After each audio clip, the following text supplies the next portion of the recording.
Well, it's on to Tennessee, who Jeremy's done a tremendous job putting together a really good football team. He's built his team along the offensive and defensive line of scrimmages, and they got a good football team. They're really physical, very experienced at quarterback, very experienced in the secondary. Got a lot of respect for the way they play the game. I thought last year they played extremely physical against us, and that's the brand of football they play. And I got a lot of respect for that. I know Jeremy for a long time, and it's going to be a good football team. Two good football teams getting after it. All right, we'll take your questions. Let's take the first two. We'll go to Mark Weiser and Anthony Dasher. Kirby, obviously, Cade Mays played with you guys last in the Sugar Bowl. Did you have a sense then he was planning to transfer? And what do you think of him coming to play Georgia now with Tennessee? No, I didn't have a sense then. I thought Cade's done a tremendous job for us. Got a lot of respect for Cade as a player and a person. And, that's really all I can say about it. He's no longer with us. So looking forward to the matchup. He's a really good football player, one of the toughest players that I've been around, and looking forward to the matchup. And with the waiver that the conference gave to several players that were waiting for that, what were your thoughts just about that? That's a commissioner decision. Okay, thank you. Coach, I think it's fair to say that this is going to be the most experienced offensive line your team has faced. Just how much better are they this year? What kind of battle are you expecting with your defensive front? Well, I thought they were a really good offensive line last year. They're well coached. Will Friend, who worked here for a long time, is a tremendous O-line coach. He does a great job. That combined with Coach Chaney, who's got a lot of experience coaching offensive football and as well as offensive lines. He's done a tremendous job. But he and Will put together a physical run plan. They always do. They're going to find ways to run the ball. They're committed to the run, in which you got to be in the SEC. And they got some good players up there. So a lot of these guys played last year. So with the addition of Cade, they've got, really 5 returning starters when you look at it. Let's go Mike Griffith and Seth Emerson. Yeah, Coach, can you just talk about Jared Carantano? I think this is the first year their quarterbacks had the same coordinator 2 years in a row. Have you noticed the difference in Jared's play this season? I've always had an immense amount of respect for Jared. He plays the game the right way. He is tough. He played some games when it was tough, when they didn't have as good an offensive line up front early on. They're a lot better now. So I think he's reaping the benefits of a better offensive line, a commitment to the run game, and he's played really well. You look at the bowl game. He led a tremendous comeback. He's been through the trials and tribulations. He's had ups and downs. He's played, at Alabama in a game that I thought he played well in. He's done a lot of good things. I got a lot of respect for him. Anybody that plays quarterback as long as he has in our conference has earned it.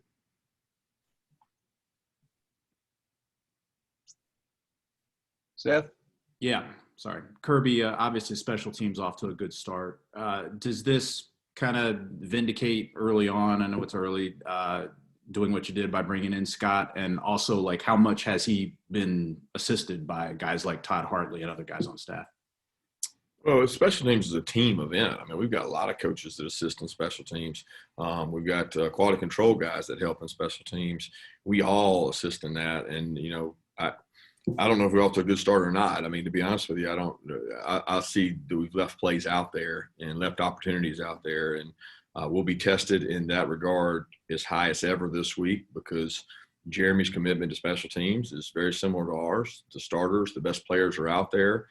They do a good job scheming people up, and they've always put a good package together. So I wouldn't want to just jump on the bandwagon that we're doing great special teams. I thought that we left some plays out there last week, and we got to continue to grow in that area. We got to get more players buying into that, because when I don't have a role as a starter, it's a lot better when you say, man, I'm going to go dominate special teams. And we got to get some more of our freshmen involved in that. Chip Towers and then Dean Leahy.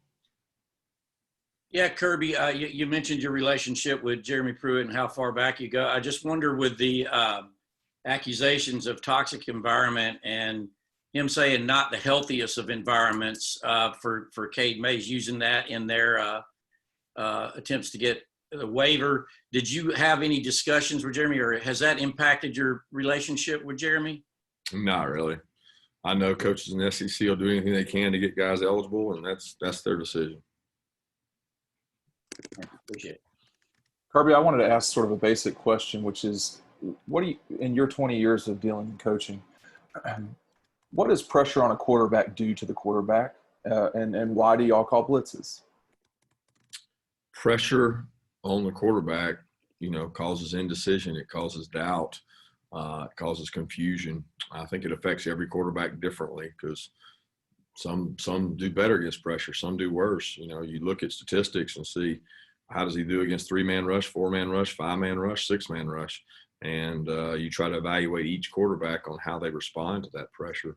What was the second part of the question? Well, it was same basic. Why do coaches blitz? Yeah, I think they blitz to change it up. If you throw a mean fastball and it's 101 mile an hour and that's all you got, eventually they'll hit it. So when you're pitching, you better have a couple pitches. And the idea behind pressuring versus not pressuring is to be able to pitch. Let's go to Jake Rowe and then Paul Newberry. Coach, I wanted to ask you about the wide receiver position. And, through 2 games, Kieras has stood out, and you guys have had George and a lot of other guys make plays. How deep do you feel like that unit can go? And are you guys really – you seem to be playing a lot of guys there. Are you looking to even go deeper and find roles for guys there? Yeah, we want to give the best guys an opportunity to play. I don't know how many people really realize it, but LSU last year didn't play really more than 3 wideouts the entire game. And if you have tremendous conditioning, you play the best players. We don't think that we're in the best mid-season form in terms of shape. So we're rolling guys and playing guys. But, at the end of the day, it's about playing the best players and giving your team the best opportunity to win. And we're comfortable with the guys we've got, and we're developing the ones that are younger and getting better. And we won't continue to do that. I'd love to have it if we had 10 guys who could go out there and all play winning football, but it's hard to rep that many guys at that position. Coach, I want to ask you about wearing a mask on the sideline. I know a lot of it appeared that you didn't always have your mask on, or it was down low during Saturday's game. I'm just curious, how tough is it to coach trying to wear the mask? And in light of what we've seen in the NFL, do you think college coaches, yourself included, should try to do a better job of keeping the mask on as much as possible? Absolutely. I've been talked to about it by the commissioner and several others, and this has helped me tremendously because this is one that stays with me the whole time. Just got to figure out a way to get it tighter and more comfortable on there. The biggest thing is when you're in the middle of coaching and talking to somebody, you got to get comfortable with being able to leave it up and leave it on, and that's probably the toughest thing. Let's go to Augusta from Red and Black. Do you have a question? And then we'll go to Brandon Sudge. Yeah. Hey, Kirby. I wanted to ask kind of about the execution of the offense that you've talked about and how much Todd Monken has contributed to that execution really coming together in the past week. Well, it's still coming. We didn't, we didn't execute perfectly Saturday, and I don't know that you ever will execute perfectly, but we've got to do it at a much higher rate. If that's 70% clean, we got to be 85% clean. We got to be 95% clean. We got to be able to function with everybody on the same page in terms of alignment, assignment. There's so many details that go into the execution of an offense, and we don't have those details mastered yet. We've got some young players. We've got some guys playing for the first time still, and they're growing. They just got to grow faster. But I think Todd does a great job of teaching the ins and outs of why you do it, how you do it, what's the reason for why you do it. It's not like he's trying to trick somebody and out-execute people and maybe do it better than they do it. Brandon? Hey, Kirby. So I had a 2-part question. First off, Jermaine Johnson, I saw that he didn't participate Saturday. I was wondering if you could provide any update on him. And then secondly, with the offense, is there anything on tape that you saw within the second half when you say you guys need to execute better? Looking back, I know it's a lot of personnel changes and going run heavy in the second half, but is there anything on tape that stood out in terms of playing a complete game offensively. Yeah, I thought that our second half probably wasn't as explosive as our first half. Some of that had to do with Auburn. Some of it had to do with us. Some of it had to do with the score. A lot of it had to do with the defense. I mean, when we don't get off the field on defense, it's hard to be explosive on offense. You get less at bats. So we got to do a better job in terms of that. We do it. As far as Jermaine, he's done a tremendous job for us. He had a really good camp. Put on some weight and has gotten better. He was a little dinged up going into the last game, and we were going to use him if we needed to, if we thought we really needed him. And the way the game played out, didn't necessarily have to, but we feel good about him, and he's working to get healthy. Let's go to Vance Levy and Jay Black. Vance? Kirby, I know you're typically kind of refrain how much you'll comment on officiating, but looking back at Richard's targeting, is there anything you think he could have done differently after looking at it on tape? And then also, do you think perhaps one day, the league should entertain a situation where there's like a 5-yard penalty for incidental head-to-head, much like with the punter? Yeah, it's a tough rule because they're doing it for the safety of the game. And as a parent of a kid who plays the game, I think it's important to emphasize the safety as much as you can. And since they've implemented the rules they've implemented, they've certainly cut down on the amount of targeting and head injuries.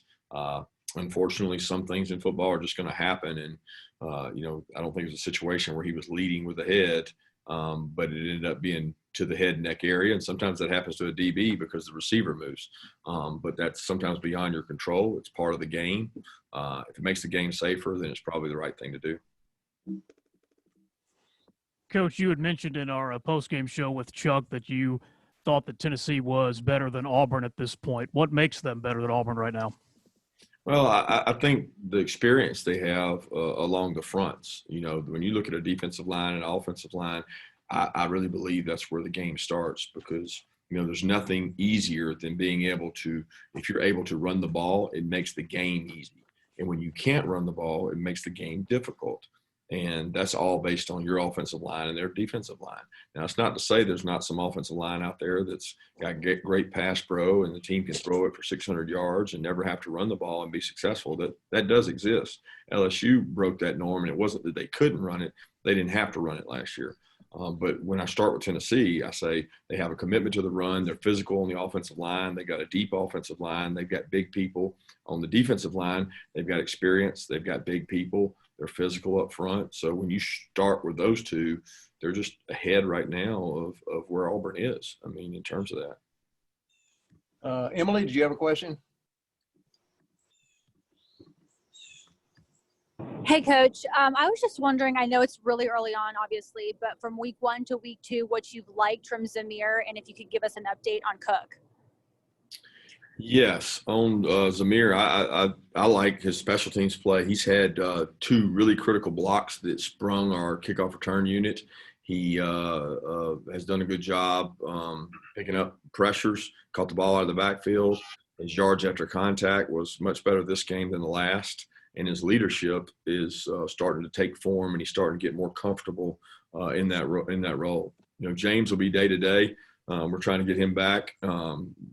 We think he's going to be okay to go. We thought he could have gone Saturday night, but again, that's going to be one of those. I'll know a lot more after practice today because I haven't seen those guys since then.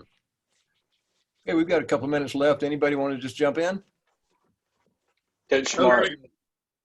Coach Smart, if you could just touch on right now, you don't have a normal, off season with COVID and all that kind of stuff.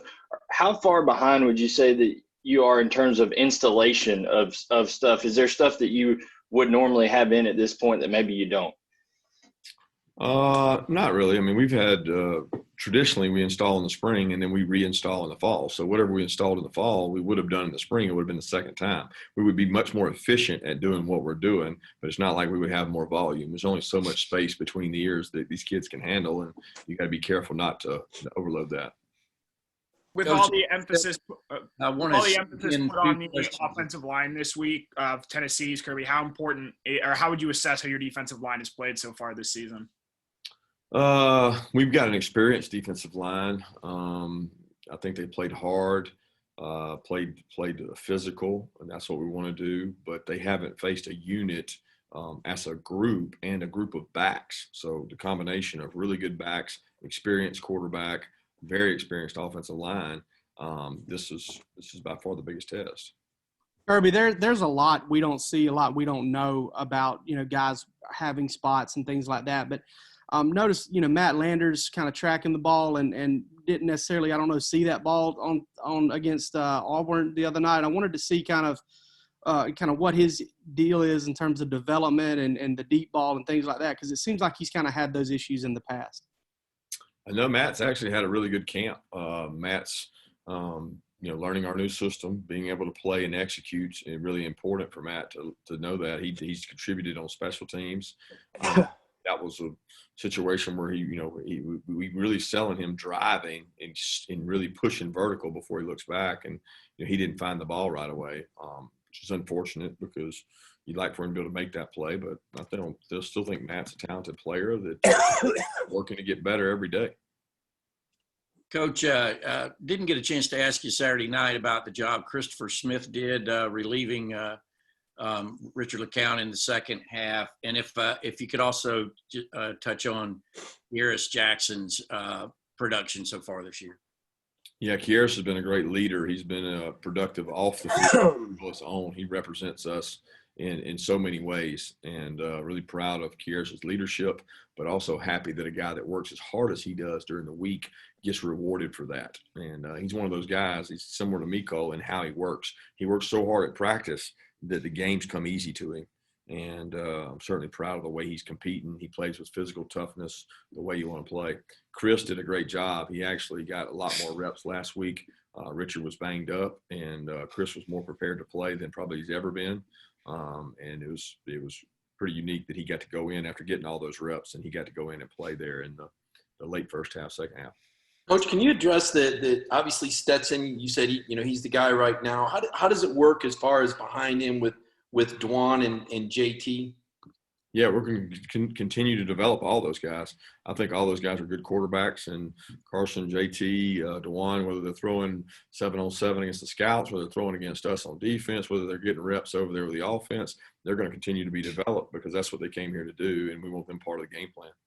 Kirby, what struck you as different Saturday? I mean, I'm sure a lot of things in terms of, a game day at home without, with not in a typical season, without recruiting, without a dog walk. What was the experience like for you the whole day?